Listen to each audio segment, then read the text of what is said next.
Об этой свалке говорили и показывали не раз. Еще в декабре 2020 года ситуация была близка к экологической катастрофе. Об этом сообщали местные жители с надеждой привлечь внимание властей к проблеме. Окрестная территория площадью в 20 гектаров была покрыта полиэтиленовыми пакетами, пластмассой и другими бытовыми и биологическими отходами. И это несмотря на то, что в 300 метрах отсюда располагаются частные домовладения.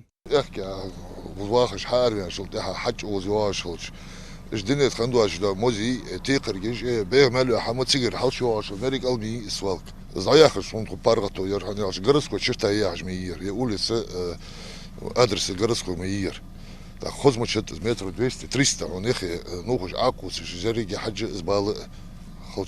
Сегодня картина изменилась до неузнаваемости. О том, что здесь когда-то располагалась мусорная свалка, сразу может понять лишь специалист, эколог. В этих конусах создана так называемая чаща с гидроизоляцией. В них и локализовали все эти горы отходов, собранные с более 20 гектаров. Сначала делается тело свалки, то есть собираются все отходы, послойно они уплотняются, чтобы меньше биогаза было.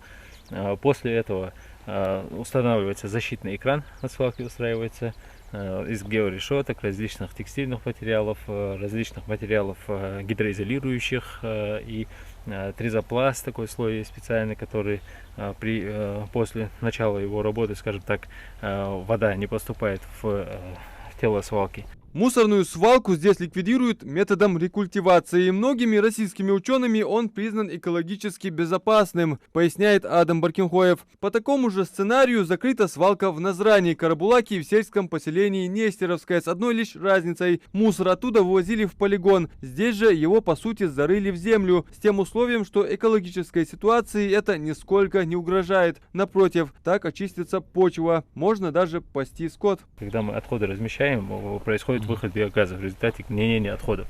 В данном случае эта возможность вообще минимальная, потому что с 2018 года, благодаря местным жителям, которые организовали контроль на этом участке, на свалку не завозились отходы, и они практически стабилизировались. Но в любом случае проектная документация предусматривает установку системы дегазации. Вот дегазация у нас уже установлена, почвой мы уже закрыли практически большую часть свалки. На первом конусе остался небольшой участок, который нужно закрыть почвой.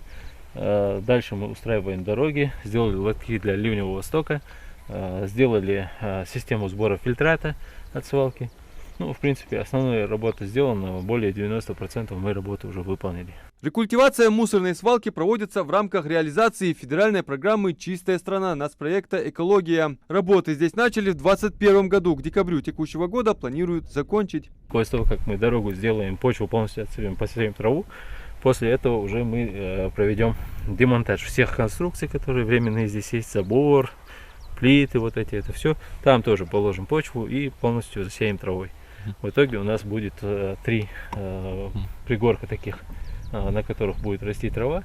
Они будут, мониторинг будет осуществляться в течение 4 лет после окончания рекультивации свалки на этих участках. Это что означает? Это в случае, если не приживется трава, новую высаживать будут, поливать будут траву. Вот вся эта работа будет вестись в рамках биологического этапа рекультивации 4 года.